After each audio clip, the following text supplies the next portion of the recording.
सुबह चिड़ियों के चहचहाने की आवाज़ से आरती की नींद टूटी।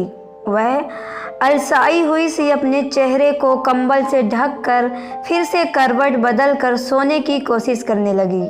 आज उसे बहुत मीठी मीठी सी नींद आ रही थी। वह फिर से सो गई। घंटे के बाद उसकी नींद टूटी। तभी अचानक से जैसे उसे कुछ याद आ गया हो और वह झटपट से उठी।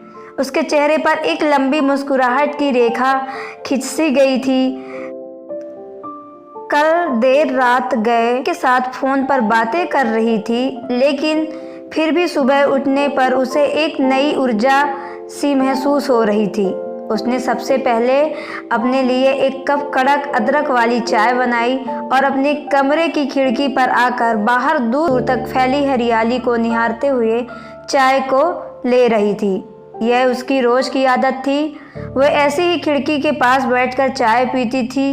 चाय पीने के बाद उसने घर की साफ सफाई की और नहाने के लिए चली गई। नहाने के बाद वह गुनगुनाते हुए तैयार होने लगी। उसने पिंक कलर का सलवार सूट पहना, सफ़ेद कलर का दुपट्टा लिया और बालों को उसने खुला ही छोड़ दिया था।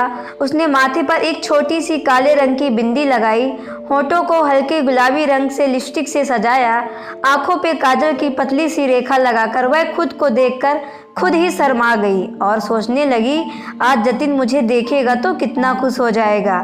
फिर उसने अपना मोबाइल उठाया और ऑफिस में फ़ोन लगाकर आज की छुट्टी के लिए बात कर ली। उसके बाद वह गुनगुनाती हुई रसोई में गई और उसने अपने लिए बेसन का चिल्ला बनाया।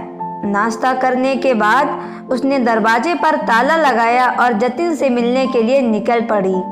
आरती आज बहुत खुश थी क्योंकि आज पहली बार जतिन से मिलने वाली थी। आरती कानपुर में रहती थी और जतिन मुंबई में रहता था। वह खासकर उससे मिलने के लिए ही कानपुर आ रहा था।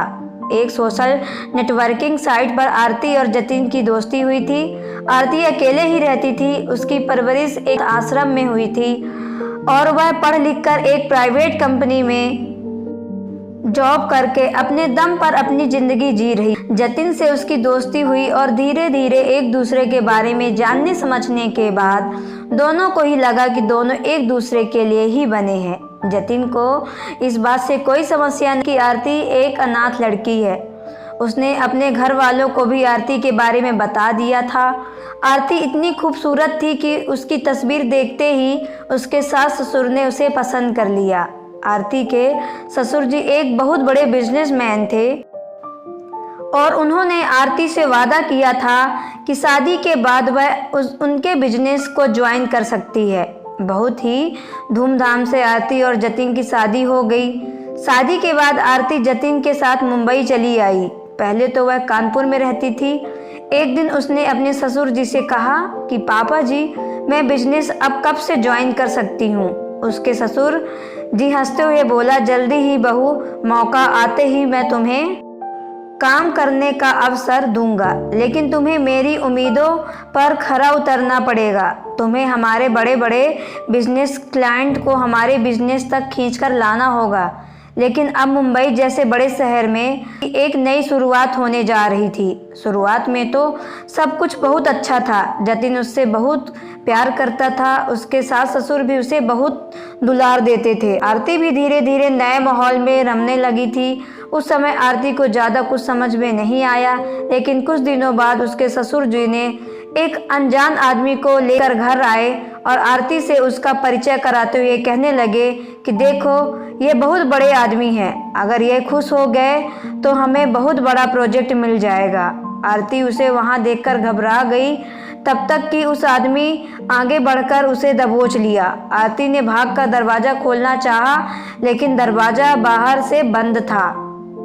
आरती रोते रोते दरवाज़ा पीटने लगी, लेकिन किसी ने उसकी मदद नहीं की और उस दिन आरती अपने घर में ही शर्मसार हो उठी।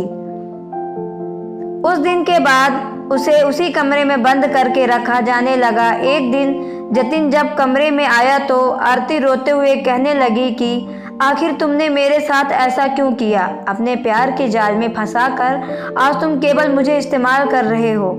तो जतिन ने उसे झिड़कते हुए कहा कि इसीलिए तो मैंने जानबूझकर ऐसी अनाथ लड़की से शादी की जिसके बारे में कोई पूछने वाला ना हो। हमें अपने बिजनेस को आगे बढ़ाने के लिए ये सब करना ही पड़ता है। तुम्हें इसमें मेरा साथ देना पड़ेगा। तुम्हें बहुत शौक था ना हमारे बिजनेस को आगे बढ़ाने का, तो इसी तरह से सहयोग दो।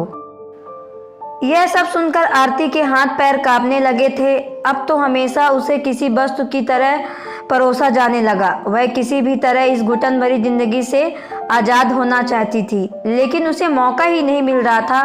एक बार घर के सभी लोग किसी विवाह में सम्मिलित होने के लिए घर से गए हुए थे। उस दिन आरती ने सोचा कि अगर आज उसने कुछ नहीं किया तो जिंदगी में कभी कुछ नहीं कर पाएगी।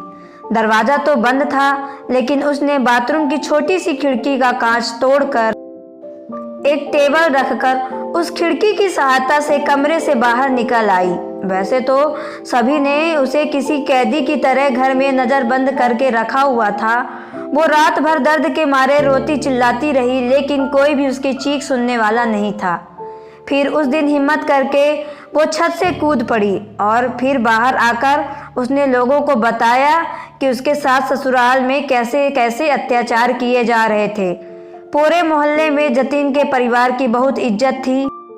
सभी लोग यही समझते थे कि वह लोग बहुत सभ्य और संस्कारी हैं, लेकिन इस तरह अचानक से उनकी बहू को सड़क पर रोते बिलखते हुए देखकर पूरा मोहल्ला इकट्ठा हो गया था। इतना कहते कहते वह बेहोश होकर गिर पड़ी। मोहल्ले वालों ने तुरंत ही एम्बुलेंस को फ़ोन करके बुलाया थी। किसी ने पुलिस को भी फ़ोन कर दिया था। इधर जतिन का परिवार तो किसी की शादी में गया हुआ था, इसलिए उन लोगों को भनक तक ना थी कि उनके पीठ पीछे मोहल्ले में क्या हो रहा है। हॉस्पिटल में आरती का इलाज शुरू हो गया था। वह काफ़ी कमज़ोर हो गई थी क्योंकि उसके शरीर में खून की कमी हो गई थी। उसे होश आने के बाद 4 घंटे लग गए थे। 4 घंटे के बाद जब उसे होश आया तो उसने पुलिस को अपना बयान दिया कि कैसे क्लाइंट को खुश करने के लिए उसे दर्द झेलना पड़ता था। उसके ससुराल वाले बिजनेस आगे बढ़ाने के लिए कैसे उसका प्रयोग कर रहे थे। उसके बयान के आधार पर पुलिस ने अपनी कार्रवाई शुरू कर दी। जतिन का परिवार भी शाम को घर आ चुका था। घर में आरती को न पाकर सभी लोग बौखलाए हुए थे। तभी दरवाजे की घंटी बजी। बाहर पुलिस को देखते हुए लोग सन्न रह गए। पुलिस ने पूरे परिवार को गिरफ्तार कर लिया। उन लोगों ने सोचा था कि आरती अनाथ है तो वह लोग उनके साथ मनमाना व्यवहार करेंगे और वो कुछ नहीं कर पाएगी, लेकिन वह कहते हैं ना कि जिसको कोई नहीं होता उसका भगवान होता है। और यहाँ पर आरती ने किसी और से उम्मीद नहीं लगाई, बल्कि खुद कोशिश करके वह घर से भाग खड़ी हुई। और आज बाहर के लोग और इस देश का कानून उसकी मदद करने के लिए तैयार खड़े थे। आरती के ससुराल वालों को सजा हुई। आरती को भी एक महिला आश्रम में रहने की जगह दे दी गई। शुरुआत में तो वह अपने अंतर्मन पर लगे घाव की वजह से वह बिल्कुल टूट चुकी थी। उसे कुछ भी अच्छा नहीं लग रहा था। वह किसी से बातचीत भी नहीं करती थी, बस चुपचाप एक कोने में पड़ी रहती थी। इसके बाद उसे नौकरी ढूंढनी भी शुरू कर दी। अब वह पहले से कमज़ोर नहीं थी, बल्कि दुनिया के अनेकों रंग देखकर उसे यह समझ में आ गया था कि इस दुनिया में अच्छे लोग हैं और बुरे लोग भी हैं। बस हमें ज़रूरत है तो सतर्क रहने की, और जो हमारे साथ गलत करे उनसे बचकर रहने की। आरती नौकरी करने के साथ एक एनजीओ से भी जुड़ गई जो महिलाओं के उत्थान से संबंधित कार्य करती थी, क्योंकि अब उसे भी अपनी तरह ज़रूरतमंद औरतों की भलाई करने के लिए कार्य करना था। दोस्तों, अत्याचारी इंसान चाहे कितना भी ताकतवर क्यों ना हो, वक्त के सामने किसी की नहीं चलती है और वक्त सबको उनके गुनाहों की सज़ा ज़रूर देता है। आपको ये कहानी कैसी लगी कमेंट बॉक्स में बताएं। और अगर आप मेरे चैनल पर नए हो तो चैनल को सब्सक्राइब करके बेल आइकन को प्रेस कर लें ताकि आने वाली वीडियो आप तक सबसे पहले पहुंचे। धन्यवाद।